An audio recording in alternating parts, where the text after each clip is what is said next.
The Cougar football program has a new career leader in passing touchdowns in senior quarterback Nick Ferrer, after the 49-21 victory at number 23 St. Ambrose this past Saturday.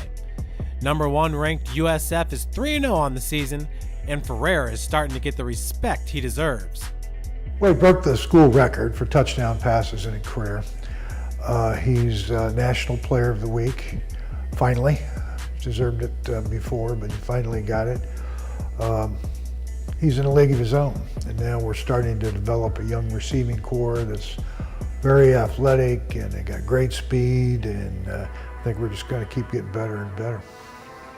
Ferrer threw for a career-high 508 yards passing. For the first time ever, the Cougars had 3 100-yard receivers, led by sophomore Dan Rixey, who tied a Cougar record with 4 touchdown receptions while hauling in 11 catches for 169 yards. Well, we felt that both James and Rixey were outstanding, and great athletes, great speed, playmakers, and we just got to get them both going, which it appears that we have done that. I think the inside receiver, of course, first time we've had both outside receivers and an inside receiver with over 100 yards in receiving. So I think Boswell and Blackwell inside are really significant to that. Gegner did not play last week. Freshman Casey Cole came in, did a tremendous job. Gegner should be back this week, but it allowed us to develop some depth there as well. The Cougar offense was nearly perfect, posting a season-high 686 total yards.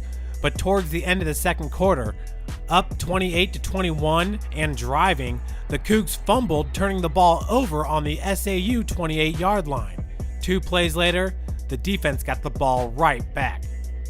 Well, St. Ambrose is a good football team. They're always scrappy. They play hard for 60 minutes. They got a big play. We got beat on the edge on a block, good pass rush move, lose the football, get it right back, and then score the next play.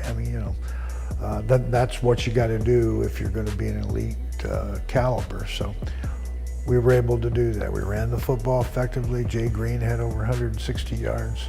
Defensively, I thought halftime adjustments. They did some things schematically that they had not shown early in the year. So there's some RPOs and things like that. So our defensive coaches adjusted to things at halftime and had a second half shutout, which great job. We always do a transition drill during practice, and it's quick transition. You never know when you're gonna have to go play defense, and we went out there and Ryan made a heck of a play. We weren't firing all engines, I think. In the first half, we started the game out hot. I think Lee had a pick in the first drive. We started really well, and our offense always keeps us going. But I think at the beginning of the game, we didn't have as much energy as we thought we would have, but something clicked in the second half. The coaches got us going, some of the senior leaderships got us going, and we ended up getting a second half shutout. Speaking of a great job, junior linebacker Piercen Harnish had himself a day, recording a career-high 13 solo tackles, including 4 tackles for a loss and a sack. Which makes you wonder, was this Pierson's best performance to date? Pearson plays solid at each and every week. Yeah, pick one. You could go down on the schedule and pick out, 15 games where he's just had a dominating performance. So, yeah, he played extremely well, and he had a pretty good support cast alongside. When the defensive line, they can make your job a whole lot easier. And when we have Eric Himmelgarn, who's 6'4", 300 pounds up front, who takes on the guard, the center, and the other guard all at the same time, it makes Dunton, the other linebacker, myself, flow pretty easy. And then you also have Jordan May and James Jameshitz, and they just make your life a lot easier. And I think Eric had a great play.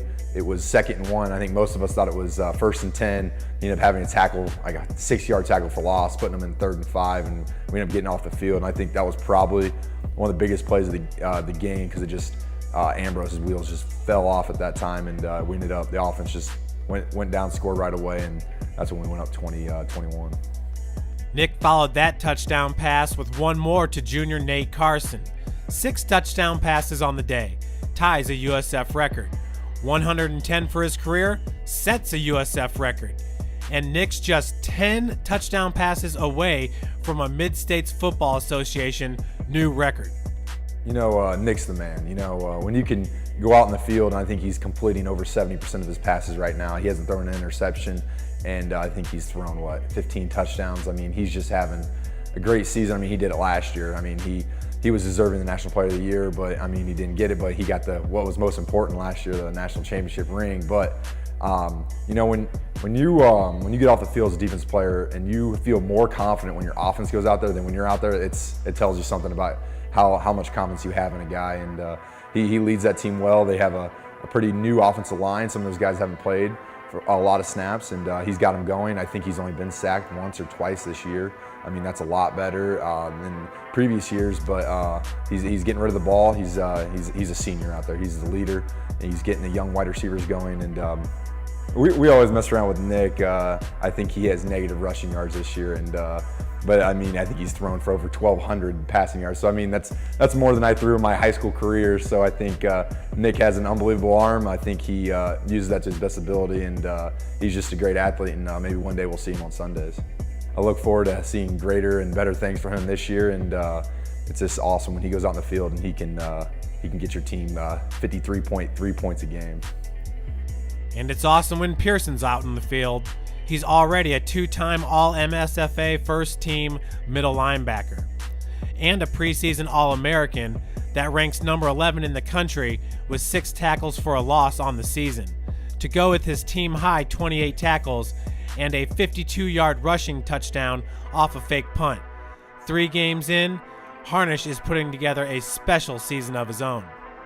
I think it comes down to when you can start recognizing what you see in film. When you go back, how your preparation for the week went, when you guys see a pulling guard and you go with it. And I mean, you go back with Coach Miller, linebackers coach, teaching us well. I mean, it starts with your eyes. Where are you looking before the play starts? And I think that came down to Saturday, and they had a lot of movement in their offensive line. But if you can narrow down your vision, then you'll know where the ball's going to be. Narrowing down the strengths of USF's next opponent in undefeated number 11 ranked St. Xavier out of Chicago isn't easy. The Illinois Cougars are one of St. Francis' best rivals, but this will be the first meeting between the schools since 2014, a 53-26 loss for your Cougs at St. Xavier. St. X, we've always had a good rivalry with them. I have a lot of respect for Mike Feminist, their head coach. They run a good, solid program. It's been a great rivalry through the years. And it'll be a great football game. They're undefeated. They're ranked, 10 or 11. They beat Marion first ball game, came back to do it right at the end. They've got kids of character. They play hard. They got playmakers. So do we. This is going to be a college football game of how it's supposed to be. Mutual respect, kids that are going to leave it all on the field and play hard. St. X, they already knocked off Marion. They feel like they're probably underranked, and they want to prove to the nation who's the best team. And I think we got to be able to match that and have more excitement than they have, and be able to take the game early. I think you don't want a team like this that's high-powered to stay around too long. Honestly, when I look at the team, I think they're underranked. I mean, 11's a pretty that's a pretty high rank. I think they should be lower than that. I think they should be top 5. I mean, they're doing just as well as we are. Their quarterback has been throwing the ball for 400 yards a game. He's a stud, and we got to be able to control him. I mean, they went out and beat Marion second week, and you got to be able to, because I mean, Marion's beat us the last 2 times, and we got to go out, take the punches. I mean, it's going to be a battle for 4 quarters, and so whoever's the strongest man at the end of the game will win it. A battle for 4 quarters, under the lights, and homecoming for the University of St. Francis. This is NAIA football at its finest. So if you've never been to a game at Bishop Darcy Stadium, yeah, you don't know what you're missing. I mean, this is great football, and you can be right on top of it. You go pay $50 for a seat up in the nosebleed section in a Division I game. You don't get the same type thing. Even our band's gotten a whole lot better. We'll line up against Notre Dame. Great atmosphere, a lot of fun. 2 great football teams slugging it out, playing college football how it was meant to be. Honestly, when I was younger, I was in high school, I heard about the St. Francis game. And you didn't even go to St. Francis, you don't know any of the players that went there. And when you get here, we haven't got to play them yet, my 2 years here, and we finally get to play them, and it's a night game. I think they planned that for a reason. Its talent levels, like you said, is going to be unbelievable. You got to go out there and you got to perform. I mean, it doesn't matter what you've done the previous weeks. It's what you're going to do on the game day. And honestly, it just comes down to they got a great defense. They're fast. I think we're a pretty good defense. We're pretty fast, but it comes down to who can play together as a team for 4 quarters and put in the best football game possible.